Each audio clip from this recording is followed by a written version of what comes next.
I'm going to show you a very cool and simple to make effect called motion blurring. It's a great way to make things fly around the stage or fly into view, like things like text or objects or characters, anything you think of. You can apply any kind of motion blur to them, and it really kind of adds a little bit of pizzazz to your Flash movies or your Flash website or whatever it is you're working on. So I want to show you how to use a linear gradient to produce a motion blur and also a filter. So in the first example, I have a simple text field. Nothing fancy going on here. And what I want to do is have this text field blur in, let's say from left to right. So let's click and drag it, move it over to the stage a bit. Now while we're at it, let's have it come in on frame 10. Or at least that's where it's going to come in and stop, on frame 10. And what I want to do is go back to an earlier frame here, maybe frame 4 will do, and let's create a blank keyframe. What we want to do is create a linear gradient to give you or give the viewer an illusion of blurring, or at least the text blurring as it comes in. So with my color panel open, I'm going to go down and select linear gradient, and I want for this linear gradient to have 3 swatches. So I'm going to click in the middle here, and the middle color should be the same color as the object that we're going to blur. So I'm going to double click the swatch and select my blue color. And now for the left and right swatch colors, I want them the same color as my background if I have a solid color background. If you're using a more complex background like an imported bitmap, let's say, you might want to adjust the alpha of these colors.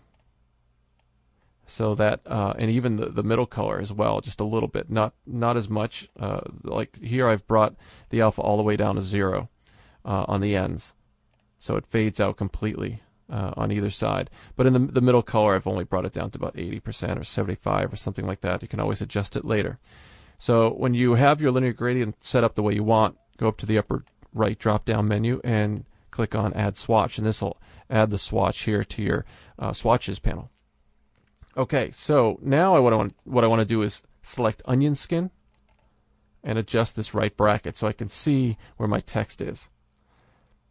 Now let's grab the rectangle tool, and you can see down here in the properties panel my fill color is the linear gradient that I just created.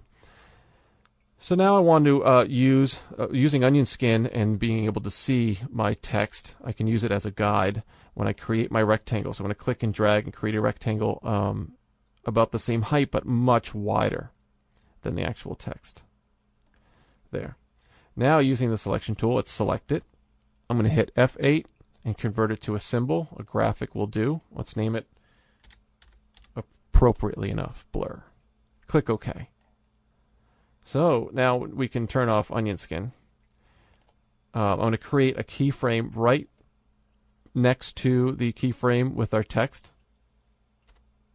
And in the first keyframe, I'm going to select it, hold down Shift and the left arrow key, and this will move my blur off the stage all the way to the left. Now all I need to do is right click over my frames here in between these 2 keyframes and select Create Motion Tween.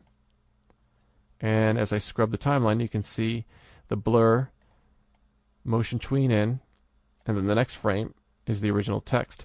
Let's test this movie, but before we want to do that, let's go to frame, let's say 50, and hit F5. This will insert frames for us and extend the exposure of our final frame.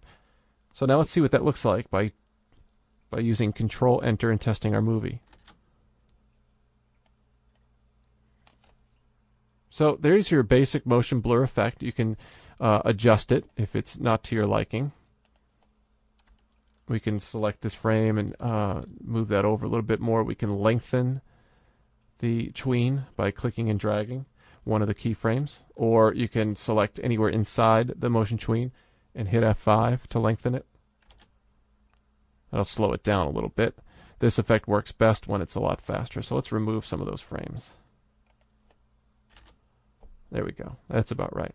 So that's motion blurring with a linear gradient. Another way to do this is to use a filter.